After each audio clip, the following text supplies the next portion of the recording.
Yeah, Lauren was my neighbor. The local news interview that you are witnessing shows the moments that raise suspicions of the police. But what was it that Stephen said that led him to the interrogation room? Why was he hiding this mysterious footage? And how did a reliable, funny, much-loved young woman vanish into thin air?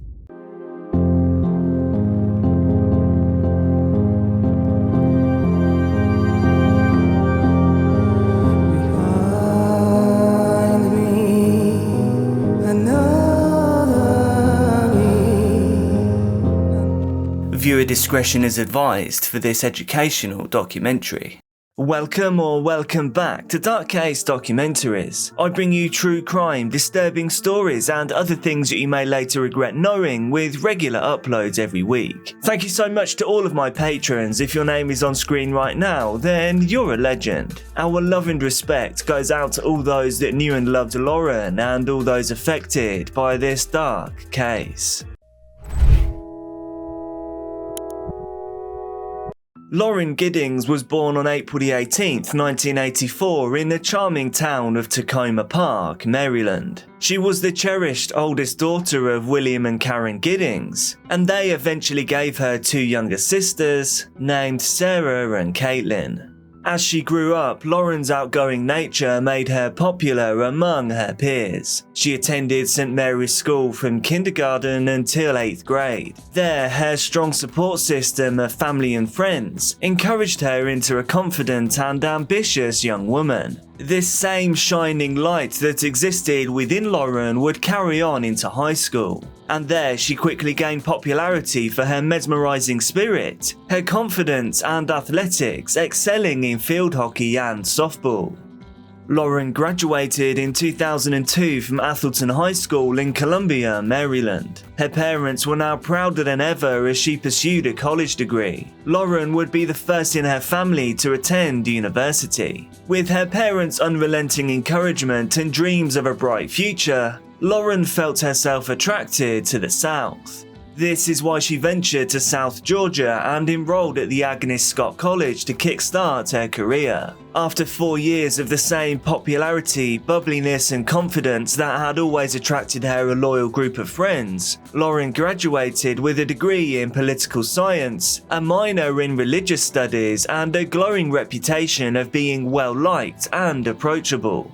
It was during this time that she met her boyfriend, David Vandiver, a lawyer in Atlanta, Georgia. Their paths crossed when Lauren was just 23 years old, interning at the law firm where he worked. He was 20 years older than her, but to Lauren, this just didn't matter. Their connection was instant and she was immediately drawn to him. Throughout her undergraduate years, their love only blossomed. David saw Lauren as not only a beautiful woman, but also intelligent, as level-headed, and as a sharp-witted soul. Her laughter was infectious, and her laid-back nature was a perfect match for him. They shared a similar sense of humour, and this became the foundation of their connection that was set to last.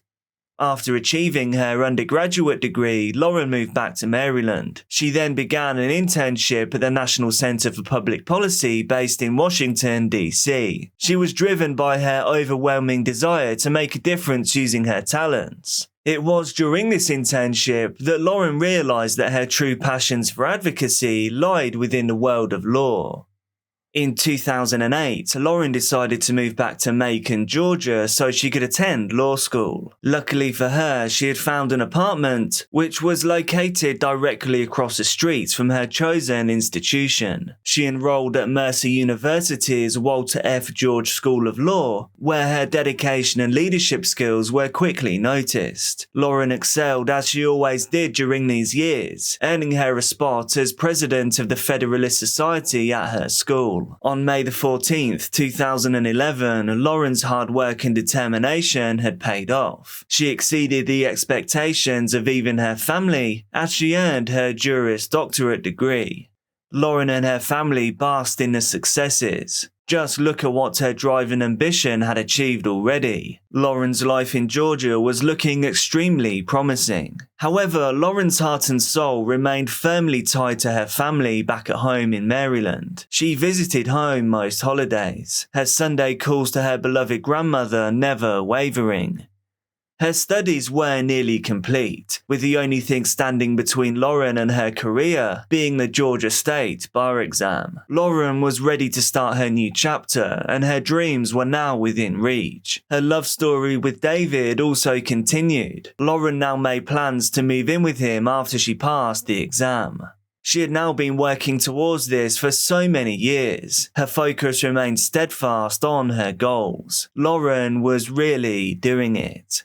Macon, Georgia is a city that's nestled in the heart of the deep south of the United States. With a rich blend of history, culture, and southern hospitality, the city has distinct traditions and stories that give it a unique character. It birthed legendary artists such as Otis Redding and the Allman Brothers Band, and it is still a hub for music enthusiasts as well as soul lovers. At the centre, Mercer University stands as a prideful symbol of education and knowledge, a place where bright minds like Lauren Giddings attended to pursue her dreams. On Sunday, June 26, 2011, Lauren had spent another day enthralling herself in her study prep, something she had been doing for weeks by this time. She was deep in her studies for the bar exam, and she had told her family that she would be off the grid for a few weeks, looking to just focus as hard as she could. As the sun dipped below the horizon and Lauren journeyed back to her apartment for the night, she couldn't shake the sense of unease that she felt about returning home. The night before, she was extremely suspicious that someone or something had tried to break into her apartment. She had emailed her boyfriend David about it, telling him that, and I quote, Macon hoodlums were messing with her. The worst part was that this wasn't an isolated incident. During one of her trips home to her apartment, she couldn't shake off the feeling that things seemed to be out of place, a feeling that things had been moved while she was out. When she told her family and friends about it, she tried to brush off these bad thoughts, attributing it to her imagination. I think we've all had moments like this. You know, I swear I didn't leave that there. That curtain wasn't hanging in that way. Stuff like that. However, every time Lauren returned to her apartment alone after dark, an eerie feeling was washing over her. Every creak made her jump and she struggled to sleep at night. But she kept telling herself that nothing was actually there. She had considered moving, contemplated taking action to escape the growing dread that she felt day in and day out. A feeling that had no real tangible source. There was no real proof of danger, only a lingering feeling that she wasn't alone. And this night wasn't any different. Another night where she felt like someone was watching her. But just like every other night, she just tried to brush off this feeling, and then she went to sleep in preparation for another busy day.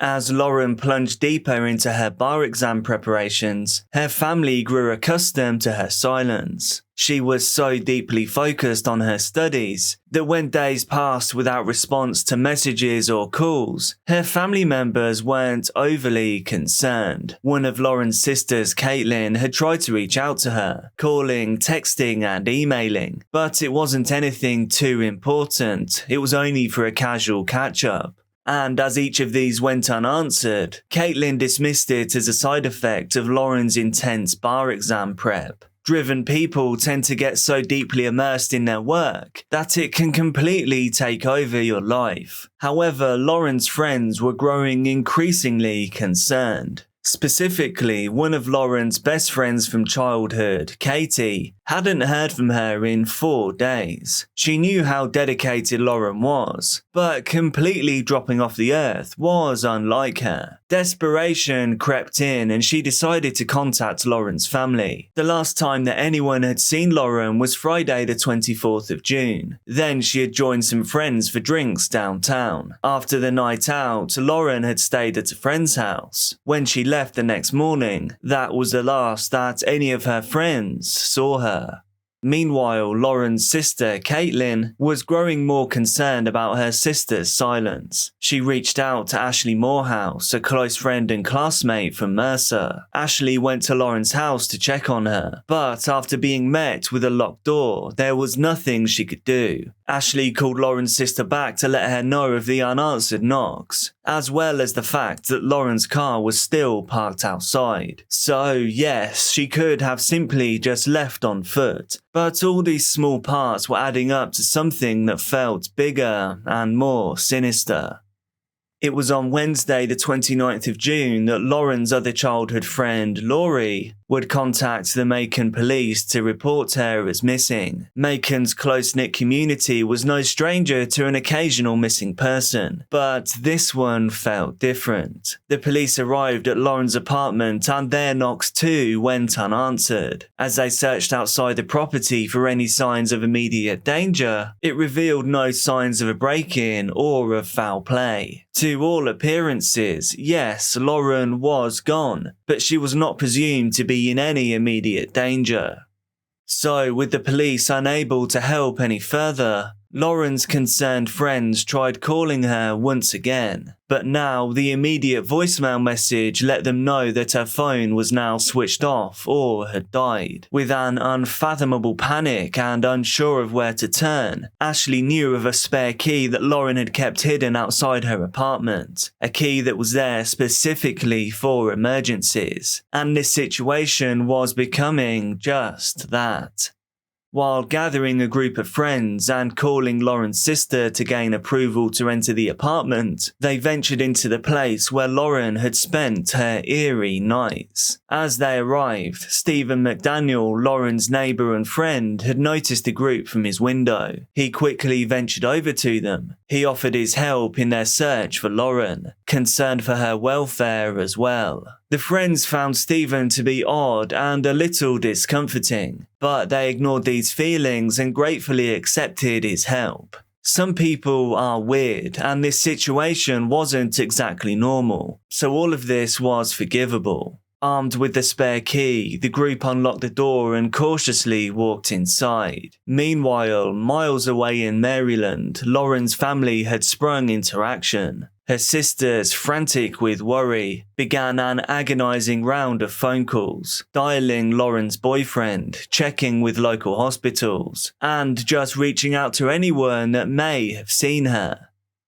Back inside Lauren's apartment, the friends carefully searched. They then came to an unsettling realization. Lauren's dead phone, her purse, keys and ID were all inside the apartment. These were essentials that Lauren would never have left behind. So all of those missed calls were not being ignored by Lauren. Her phone was actually not on her person. In addition, they looked through her phone after plugging it in, noticing that the last time she had sent any messages was Saturday, now 4 days earlier. True fear set in as they relayed this information to Lauren's family. Lauren's uncle, a seasoned police officer in Washington, D.C., didn't mince his words. He urged the group of friends to leave the apartment immediately and to call 911 once more. There was something deeply unsettling about a situation that now demanded immediate police attention. As police officers arrived, they began a thorough search of Lauren's apartment. They checked for wet towels, receipts with dates, anything that would offer them a clue to where Lauren might be and how recently she may have left. Yet, the apartment revealed nothing. No signs of a struggle, no obvious leads, nothing that would point them to Lauren's whereabouts. By this point, it was now 3 a.m. The officers decided it was best to call it a night and reconvene in the morning with a thought-out plan. And so, an official investigation began the next morning at 9 a.m. Dozens of police gathered at the apartment complex, interviewing other residents, searching every square inch of the area, and discerning what steps they could take to establish a lead. One officer at the scene was no stranger to life's unpleasant odours. The stench of a decomposing body was unlike any other, a distinct, putrid yet sweet smell. Other experienced officers knew this smell too. They intensified their search of the area, and then they made a chilling discovery. Tucked away in a garbage can that was supposed to have already been picked up by the truck, wrapped in a trash bag, lay a woman's torso, dressed in a pair of jogging shorts. The grim reality of the situation became clear. They couldn't yet be sure, but officers were almost certain they were dealing with the homicide of Lauren Giddings.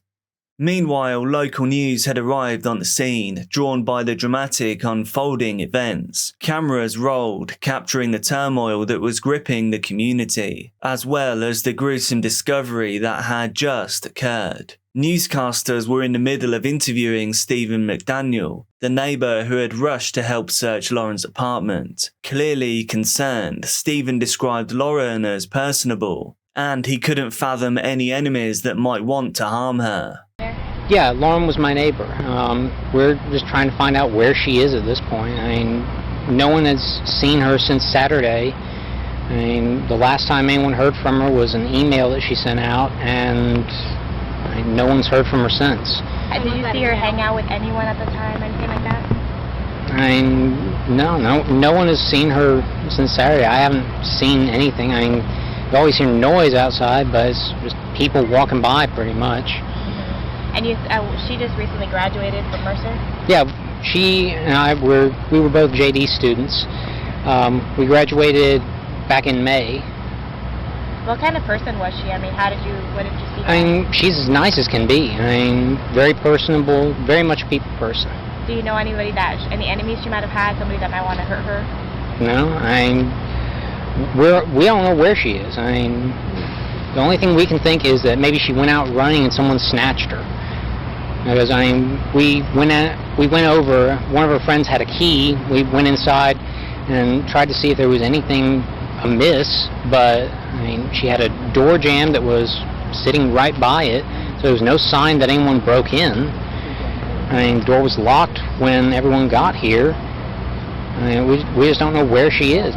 Her sudden disappearance had left everyone confused. This included him. As the news reporters received details of the body in the bin, they relayed the shocking news of the police's discovery to Stephen. Cameras still rolling. He blinked in disbelief. This is that interview and that shocking moment. What about in the parking lot area? I know they've been doing a lot of, I think that's where they have recovered the body or whatever they recovered from there. Body? Had you seen anything there? Had you seen anything there? I mean, we don't know if this is the same person. You know what I mean? Like, they took out a body there earlier. We don't know if it's the same person or not. So that's why we're trying to ask people if they know who lived there. Are you okay, sir? I think I need to sit down. Okay.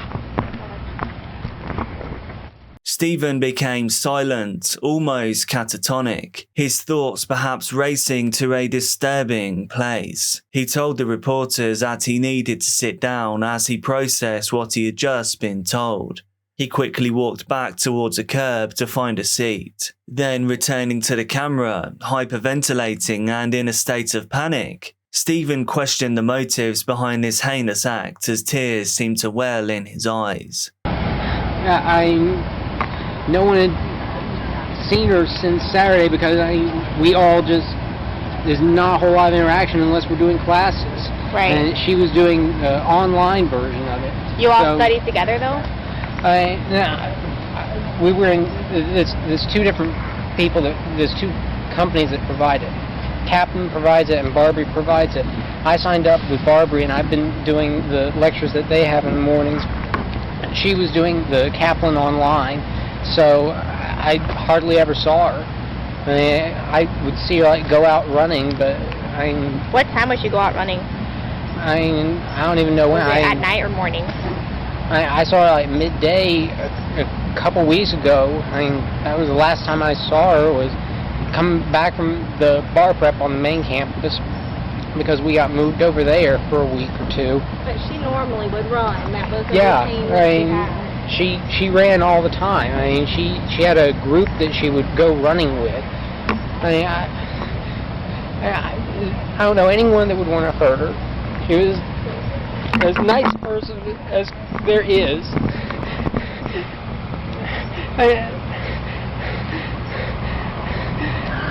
Was she moving soon? Did you know anything about her? Yeah.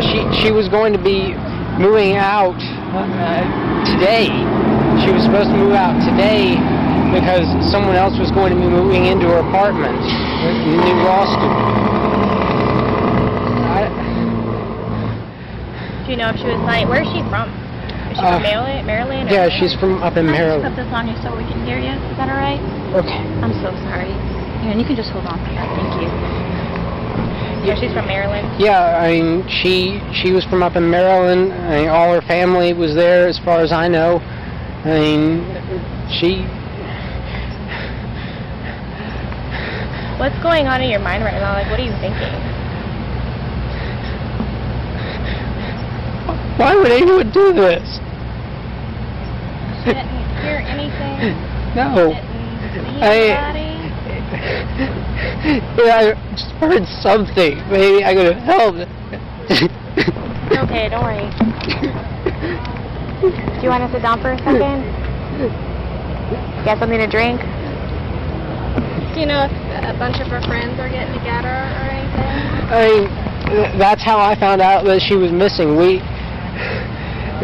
A bunch of her friends came over yesterday night around midnight, and they hadn't seen her since Saturday, so they were trying to find out where she was. So they were knocking on neighbors' doors and stuff? They went in, they had a key to her apartment, and they checked around, didn't see anything out of place. I mean, it was locked when everyone got there. That was midnight?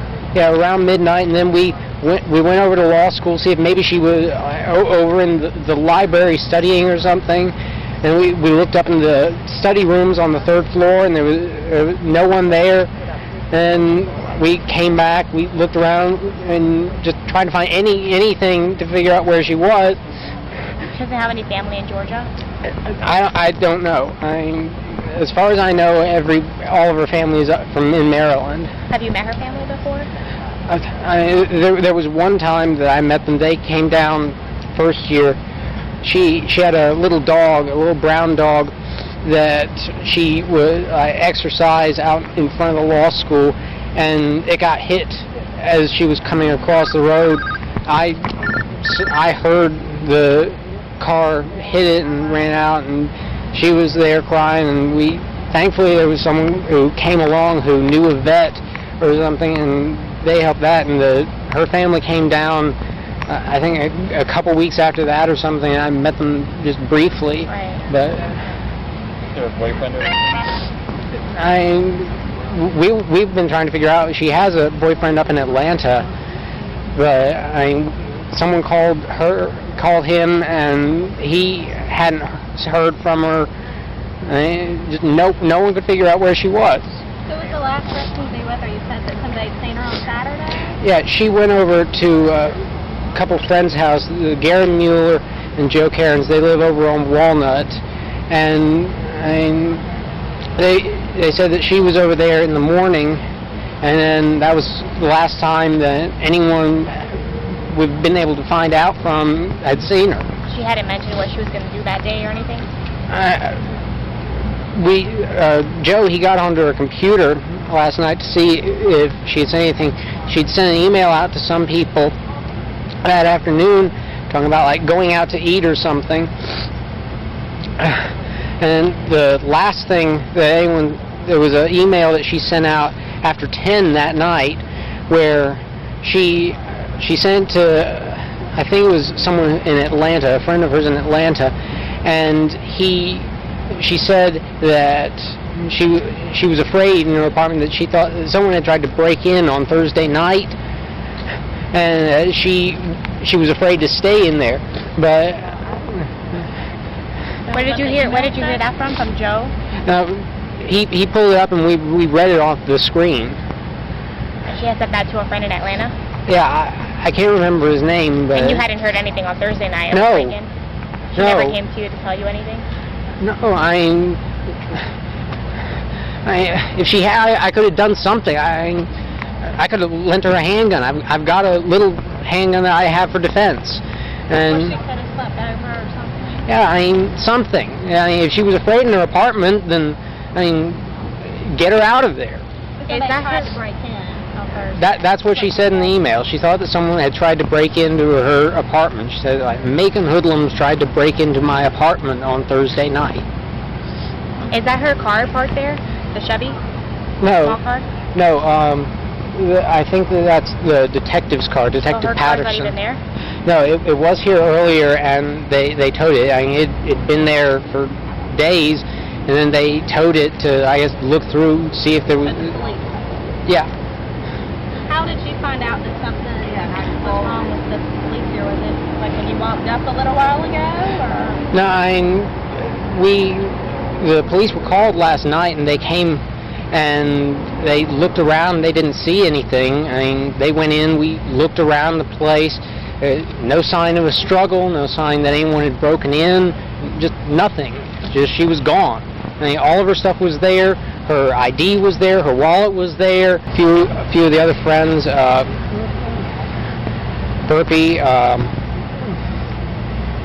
and Garen and Ashley, they were here. They were here last night, and they'd come back this morning. I just went out and talked with them, and then they moved us all over to the side, and they bussed us all down to the department and kept us there until I got back just a little while ago. They asked you questions.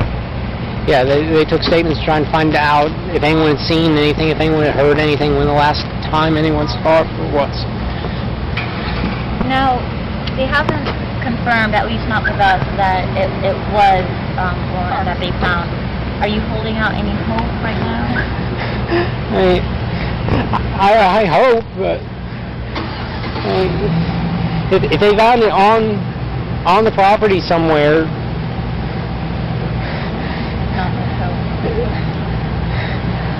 You hadn't heard anything about a body until you were talking to us earlier? No. As far as any of us knew, they were still trying to just find her. I mean, we got an email this morning from some people that live on the other side of Kroger, on the other side of the river, that they had seen her in the past running in that area. We thought maybe someone had snatched her over there, or maybe she got hurt or something. His interview ended and Stephen left the spotlight. Tragic news has its way of travelling fast, and it travelled so quickly to the Giddings home in Maryland that the police didn't even have time to inform them of the discovery. All of the family members had gathered, sticking together through the painful waiting game, waiting for news of their missing daughter, sister and niece. Lauren's uncle then walked in the door, quietly taking his place in the corner, and then telling Lauren's parents and sisters to check the news. Confused and anxious, Lauren's family urged him to tell them what was happening. The uncle, his words simple but heavy, somberly said that police had found a body. Hysteria understandably overtook the room. Lauren's parents, siblings, loved ones felt their world crash around them. Questions poured out of their mouths, desperate to answer the who, what, where, when and why of the discovery. They knew, although still unconfirmed, that at that moment the search for Lauren was over. Their worst fears had come true. Their Lauren had fallen victim to a horrible tragedy. In the quest for closure, the police took a DNA sample from Lauren's mother, a grim task that would ultimately confirm what they were trying to accept. Now, without doubt, Lauren was the body in the bin. But who could have committed such a horrible act? Now that investigators knew they were dealing with a homicide, they needed to comb through every piece of evidence with a fine-tooth comb. The first thing they looked at was the news tape of Stephen McDaniel, suspicious of his demeanour. The news team themselves had a hunch and passed the footage on to the police. In the interview, Stephen had expressed that he wished he had lent Lauren one of his firearms, so she could protect herself. A statement that raised a red flag for investigators. Due to their suspicions, detectives decided to find out who Stephen McDaniel truly was.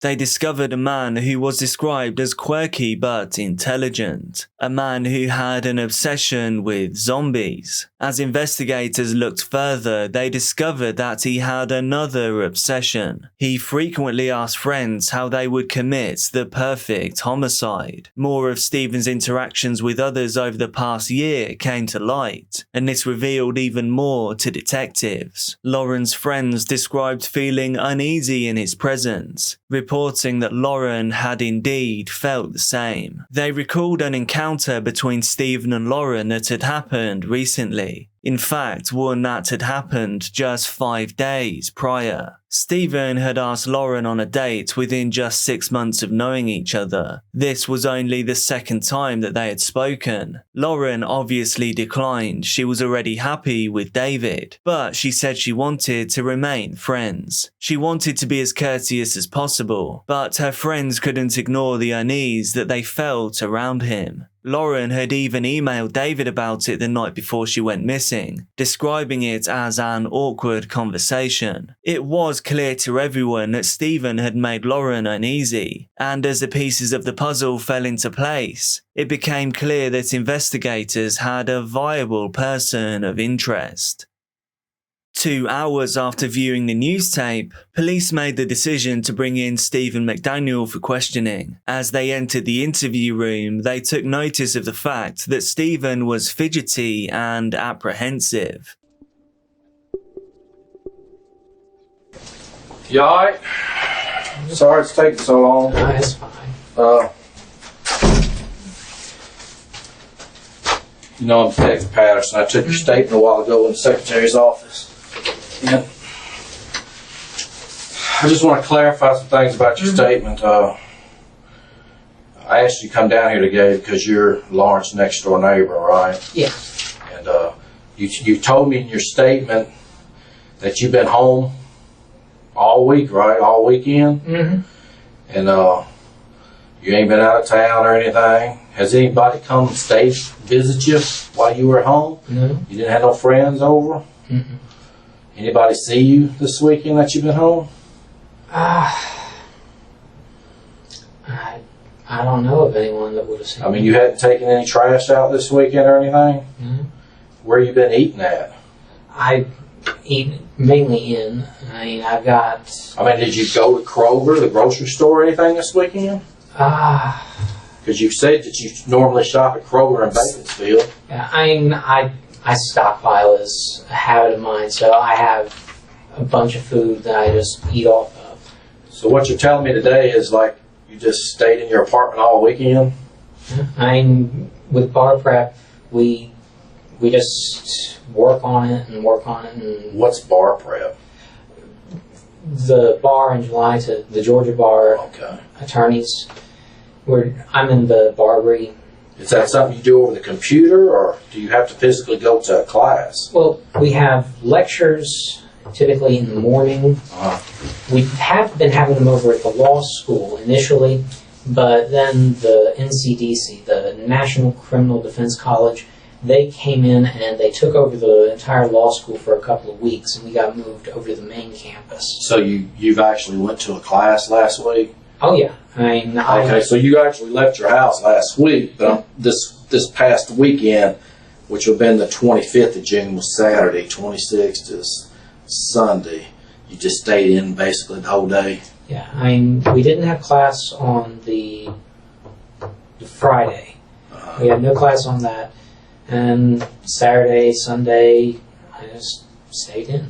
Okay, and you never looked out and saw your next door neighbor, Lauren, leaving to go jog, or you never heard her front door shut or anybody out there talking until you looked out and saw her friends out there, which would have been last night. Yeah, I heard Garen and Ashley outside and opened the door to see what was going on. They were about to go over to law school, I guess. I called over and found out that Lauren had been missing. Okay.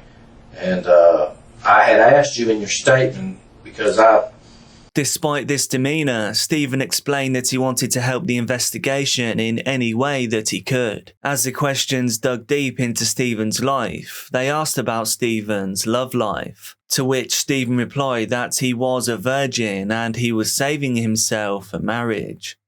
I've asked everyone that lives in that apartment complex if it would be all right for us to search their apartment, give me consent to search.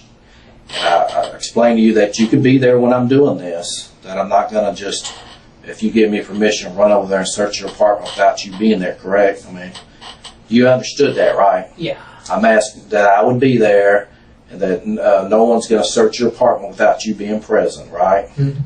And in your statement, you stated that you didn't want me to do that, or I'm trying to find out where you... Yeah, I've got several firearms that I own, and I don't want other people... Well, how many firearms do you have? I've got a semi-automatic rifle, and then I've got 2 handguns as well. Well, you understand that we're trying to locate Lauren. She's missing. And you stated that you're willing to do anything to help me. If I can help, I will, but... By helping me, I've asked everyone there, and everyone in the apartment complex has agreed, except you. It's the lawyer in me, I suppose. What can I say? I just needed to know the reasoning behind you not doing it. You just are worried that I'm going to mess with your firearms if you're standing there? Nah, Their inquiries took a heavier turn when I asked Stephen about the scratch marks that they noticed on his face. I'm always just protective of my space. Did you hurt your nose or something? Where? The red mark on your nose right there. How'd you get that red mark on your nose? Is it a mirror? Yeah, I'll show you. How'd you get this mark down here on the chin? Place I've been picking at. Problem is this hair right here, right in there. I don't know what it is. It gets infected or ingrown, and whenever I scratch at it, it starts to get irritated. He replied that he had done them to himself whilst he was sleeping. At this juncture, investigators weren't buying Stephen's story. They asked Stephen if they could search his apartment, and he immediately became hesitant. However, upon explaining that they had done numerous apartment searches at the complex, he agreed to let them into his apartment. So you don't want me looking in your apartment at all? If you want to look there and see if Lauren is there, I'll walk you through it. You don't have no problem with that? No. Okay, as long as you're present. Yeah. Okay. What kind of car do you own? It's a 97 Geo Prism. Is it out there in the parking lot? Mm-hmm. Okay. But I could take you over there and we can walk through together? Sure. That's fine. Okay. I appreciate it. And you stated that the last time you seen Lauren was? Either last week or the week before. But it's been a few days. Yeah, like I said, I think it was either the 17th or the 20th. Those were the 2 days we got put over in Willett. Do you remember anybody saying anything about somebody trying to break into Lauren's apartment on Thursday? Yeah, we'd gone into her apartment and let's see, I think it was Joe Cairns. He got on her computer and checked her email to see when she'd sent stuff out last, and there was a message that she sent at 10:13, and she said that she thought someone had tried to break into her apartment on Thursday night. Well, me and you're going to ride on over there, and I'm just going to walk on in with you and just look around, make sure she ain't in there, and that'll be it. Certainly. You have to use a restroom or anything? All right. Hang on 1 second. Let me see if I can get somebody to ride with me. All right. You're good to go then? I'll leave the store. I'll be right back.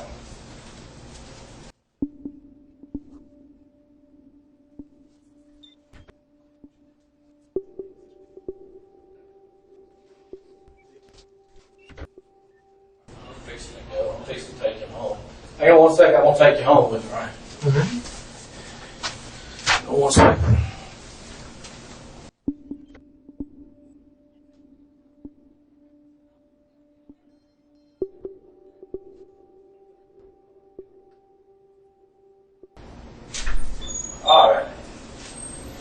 fixing to go.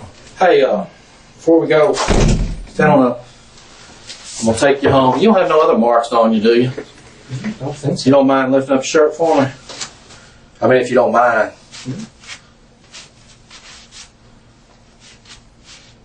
You mind lifting it up again? What's that right there? Huh? I scratched myself in my sleep, I think. You scratched yourself in your sleep?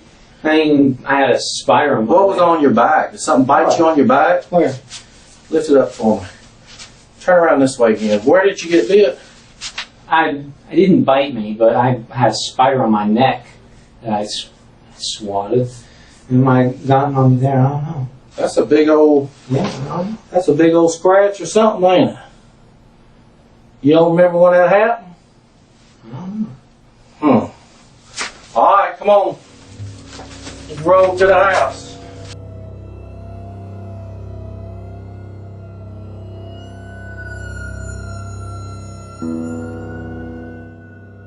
Once police got inside, detectives conducted a careful walkthrough. Their eyes scanned for any clues that might lead them into a connection with Lauren. They took note of several items that raised eyebrows: a large knife, a samurai sword, a rifle, and 2 other firearms. He had also stocked up on toilet paper and other provisions. Police deduced that he may have been preparing for some kind of apocalypse, maybe a zombie apocalypse.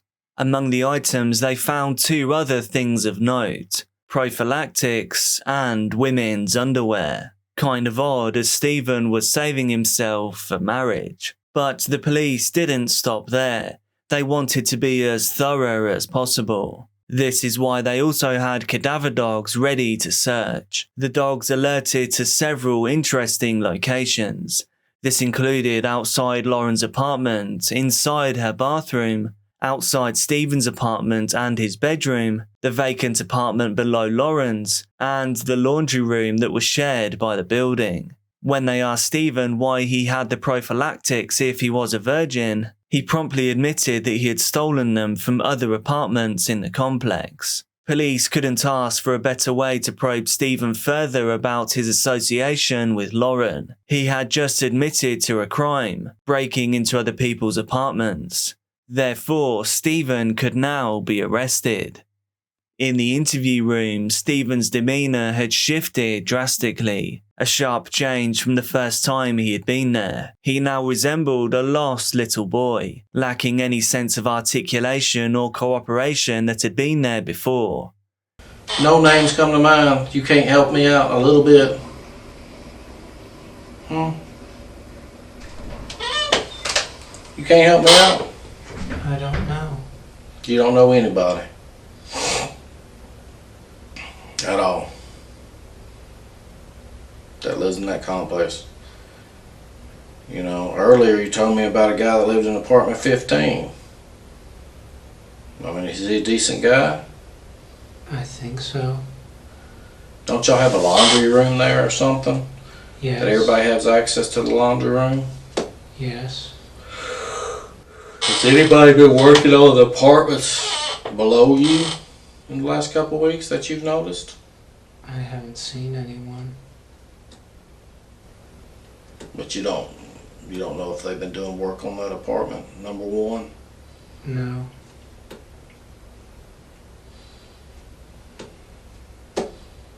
I mean, earlier today, me and you sit here and talk normal. What's going on with you now? Why are you acting like this? I need to know. Why all of a sudden you're acting like this? I don't understand. Okay. Earlier today, we sat here and talked. But now you're acting like you don't know what's going on. I mean, did something happen or something to you? I mean, why are you shutting down? Why are you not talking to me? I don't know. You don't know? Are you scared? No. I mean, you're not scared, are you? No. Are you sad that something happened to Lauren? If that's her in that trash can? Yes. With his eyes fixed on a distant point in space, Stephen sat motionless, his eyes vacant. His responses had now turned into murmurs, seeming to mimic a trance-like state. The detective conducting the interview grew increasingly frustrated. Stephen's repeated "I don't knows" becoming more and more infuriating.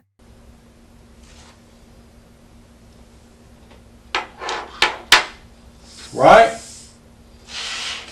You buy all these weapons. Was you ever in the military? No. What do you need all these weapons for? Are you scared somebody's gonna hurt you? No. What do you need all these weapons for? To have. Why? There's a reason why. Were you molested as a child? No. Then why do you need all these weapons? To have. Why? Give me one good reason. Just give me one reason. To have. Why? Does it make you feel important? No.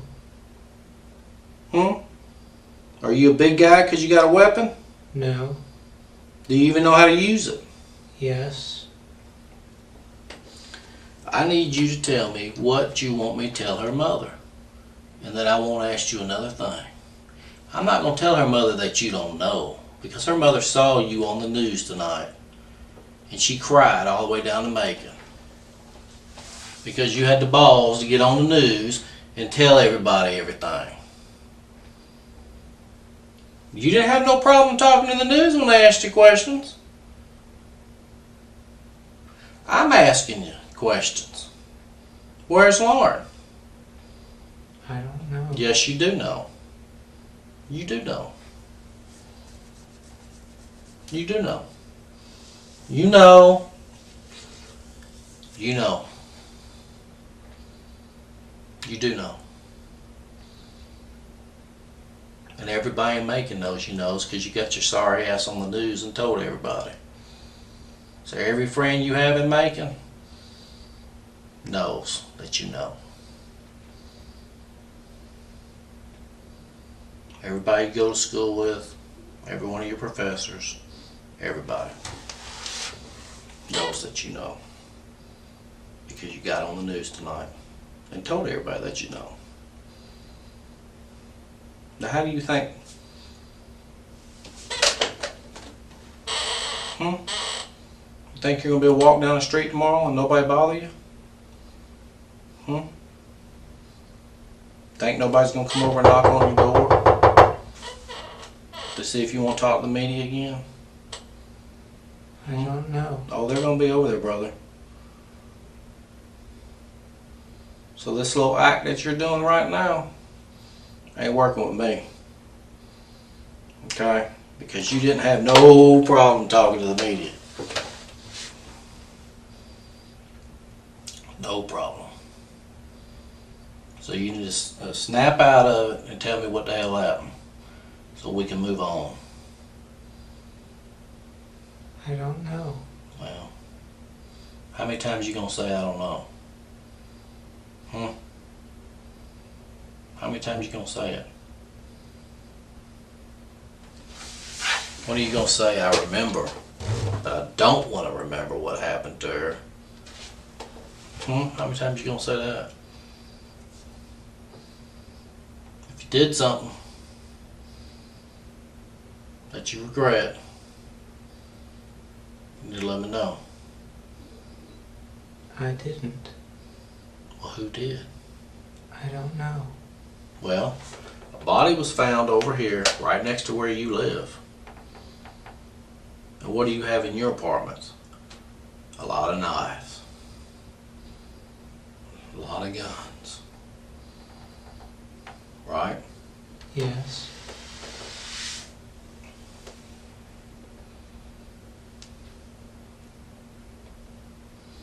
And I'm asking you about it, and you're just saying, I don't know. That's all. That's the only answer you can give is I don't know. But 6 hours or a couple hours ago, you was out there telling the media everything. You didn't stand in front of that camera and say, I don't know. You were actually answering questions. Right? How many interviews did you give? 3? I don't know. Well, you gave like 3. Do you think that was a proper thing to do when a mother's looking for her child? They asked me what happened. And what did you tell them? What did you tell them? That Lauren was missing. Okay. What else did you tell them? That we had gone looking for her. Okay. And what? And that we hadn't found her. And what else did they ask you? I don't remember. Why don't you remember? I don't. You're telling me that you went through law school. Well, you went through college first, right? Did you graduate from college? Yes. And now you're in law school. Did you graduate from law school? Yes. But you don't fucking remember what they asked you this afternoon? No. Huh? I just don't fucking believe that shit. Don't say duck yet. What's up, buddy? Did you talk to him about his guns? Yeah. When was the last time you shot those guns? I haven't. You've never shot a gun? No.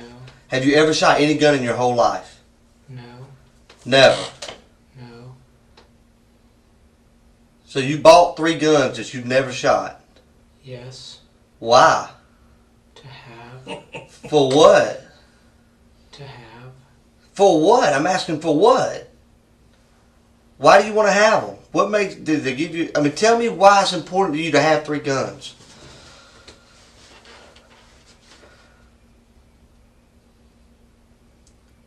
That's an easy question. Come on, talk to me, buddy. Me and you talked all day today. We ain't had a problem communicating. Why is it important for you to have 3 guns? Do you not know? No. Okay. You got a girlfriend? No. When was the last time you saw Lauren? 2 or 3 weeks ago. And have you been on vacation for the last couple of weeks? No. You been home every night? Yes. Has she been at home every night? I don't know. Has she been on vacation? I think she was away for a while. How long? I don't know. Were you looking for her? No. Let me tell you, even if I didn't talk to my neighbors, I know if my neighbors have been in and out. I hear them come in, I hear them go out. I see them when they walk by my window. I've lived in apartments most of my life. So the fact that you haven't seen her in 2 or 3 weeks, that's just odd to me. I'm gonna be honest, it makes me feel like you're not being honest with me, Stephen. Why would you not be honest with me? I am being honest. Stephen, it just doesn't feel like it, buddy. You know, I get the sense that there's something weighing heavy on your heart right now. And it's breaking you down. And you feel bad about it. I can tell you haven't slept much, have you? In the last few days, have you? No. Like something's weighing on your mind, ain't it? We were looking for Lauren. You started looking for Lauren yesterday. Yes. But you haven't slept in several days, have you? Yes. You have? Yes. Earlier when I talked to you, you said you hadn't slept in days. That this morning was the first time you was able to get any sleep, was this morning for a little bit. No. Yes, that's what you said. That's what you told me. So I asked you, well, if you haven't been able to sleep in several days, what have you been doing? Studying? And you said, yeah, studying. You don't remember that? No. This pretty little girl right here, your neighbor, she's missing. I know. You went looking for her last night. Yes. Did you hurt Lauren? No. Stephen, did you hurt Lauren? No. I know this is hard for you to tell it, but it's weighing on you right now, ain't it, Stephen? I didn't do it. But I know you can probably help me with who did. Can't you, buddy? I don't know. Stephen, you know And me and you both know it's no different than when you was a little kid, right? And you reached in that cookie jar and you got caught after your mama told you not to get that cookie. And she was, did you get a cookie? No. And whenever you tell a lie, you feel bad about it right then. One, with every lie, there's a chance you're going to get caught. And that weighs on you. Because you know you did something bad. Am I right? I didn't do it. You didn't take the cookie? No. Why is there blood in your bathroom? I don't know. Yes, you do know. Why, Stephen? I don't know. Has anybody else been in your bathroom? The police were in there. Other than the police? Who else has been in there? No one that I know. No one. And you recently cleaned your bathroom, didn't you? No. How long ago? I don't remember. A couple days ago? No. Over the weekend? No. No, you don't know. I don't remember cleaning it. You heard her, man. She was screaming. Screaming, Stephen. Why? And I know you feel bad about it. I can see it in your face. What came over you, man? What happened, Stephen? I don't know. I know you don't know. You couldn't control it, could you? I didn't do it. Stephen! How long are we going to continue to do this? You did. Why is what I want to know. I didn't do it. Detectives got nowhere with the second interview, spending 2 hours trying to break Stephen's zombie-like character. This is that entire 2-hour interview condensed into 15 seconds. Look just how still Stephen remained.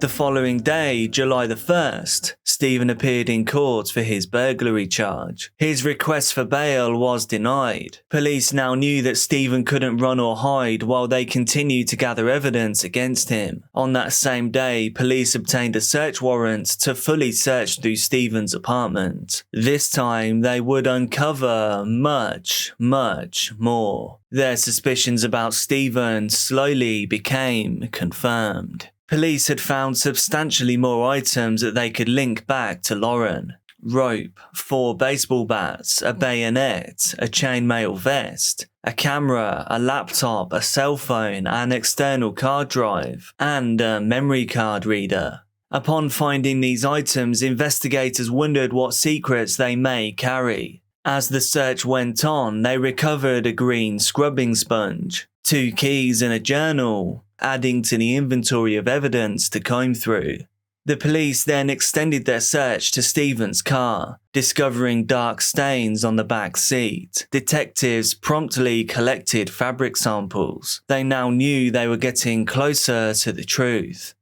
Because of these findings, investigators also obtained a warrant for Stephen himself. They collected samples of his hair, cheek swabs and fingernail scrapings, scrutinizing every inch of his body. As days passed, Stephen remained imprisoned for his burglary charge. Police took their time continuing to gather the evidence. Between July the 12th and July the 21st, police executed several more searches of Stephen's apartment. They uncovered compact discs, memory sticks, and memory cards. During this time, they also found that the women's underwear they discovered the weeks before tested positive for Lauren's DNA. The memory sticks seized during the search were subjected to scrutiny by a forensic computer specialist. There, they found 52 indecent images of minors. The camera they recovered, as well as the memory cards, showed many videos that Stephen had taken from outside of Lauren's apartment. Stephen bizarrely taped the camera to a pole and pointed it through her window.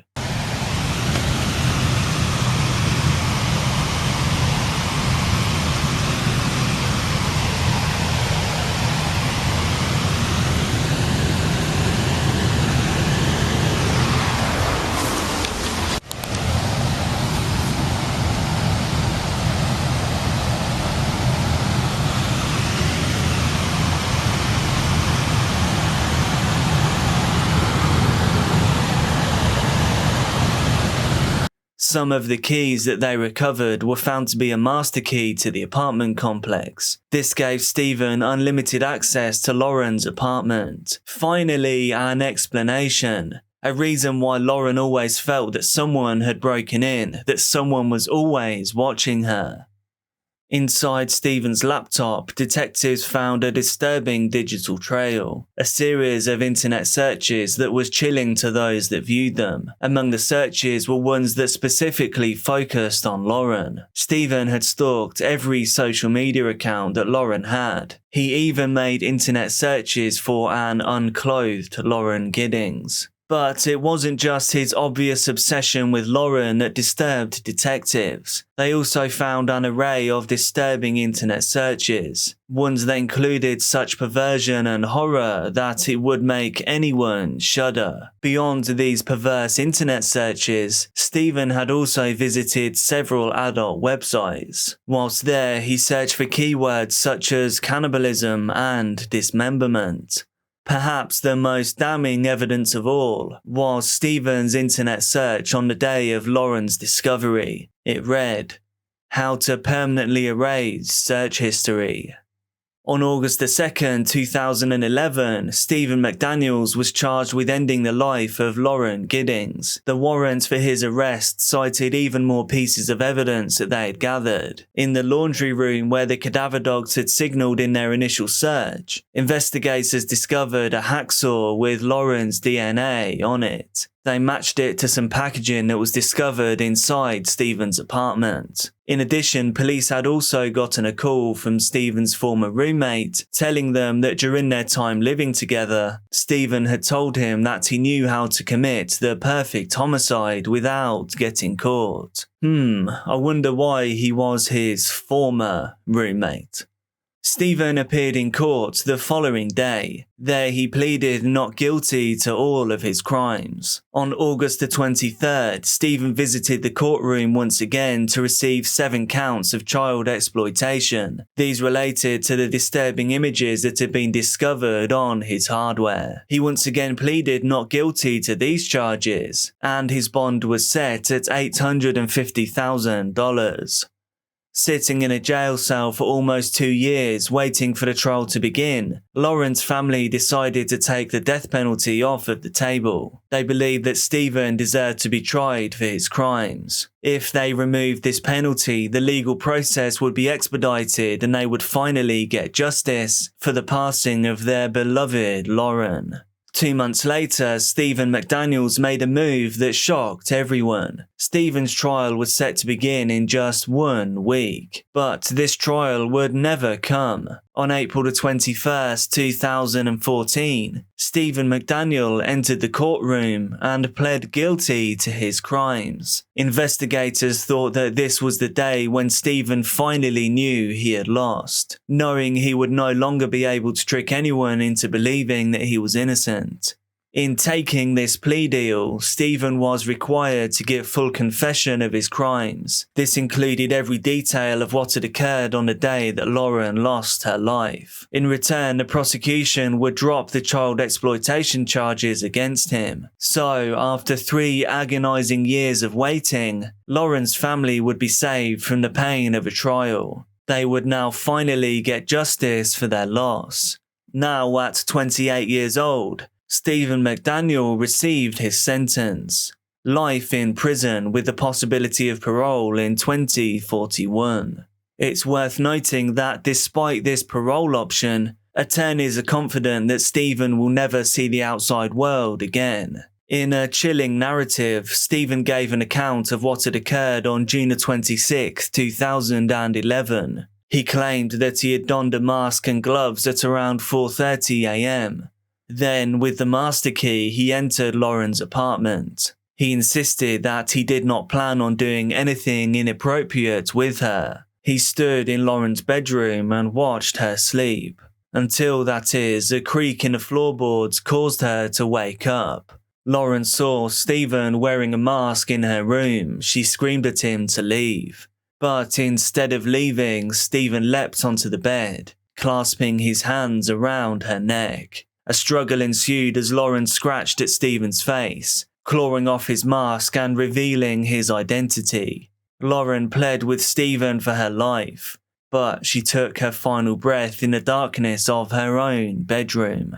The room that for so long had held an eerie feeling for her, only for the horror to finally come true. Stephen then placed Lauren in the bathtub of her apartment and he returned home.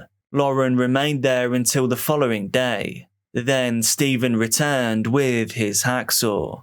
He then concealed her remains in various trash bags. He discarded these bags in different trash cans around the Mercer University campus and at the apartment complex, firmly believing that they would never be discovered. The trash was due to be collected. On August 6, 2011, a funeral for Lauren took place at St. Mary's Mill Church in Maryland. There, family and friends and hundreds of others bid farewell to their bright light that was Lauren. Lauren's parents chose to remember her for the vibrant and ambitious soul that she was, saying that she lived more life in 27 years than most do in 100. In her memory, the family established the Lauren Teresa Giddings Scholarship. This extended a helping hand to gifted students who faced financial challenges. The scholarship specifically seeks out students who were like Lauren, that being the first in their family to attend college. Every year since Lauren's passing, Agnes Scott College holds the Lauren Giddings Memorial Walk, as well as a softball tournament, the proceeds of which contribute to the scholarship in her name. In 2017, the college generated $25,000 for Lauren's scholarship, serving as a tribute to Lauren's unbreakable spirit and her ambition towards pursuing her dreams. Do you think the punishment fits the crime here? What do you think can be done to avoid something like this happening again in the future? Let me know down in the comments. If you appreciate what I'm doing here, please do hit that like button. Be careful out there and I'll see you soon.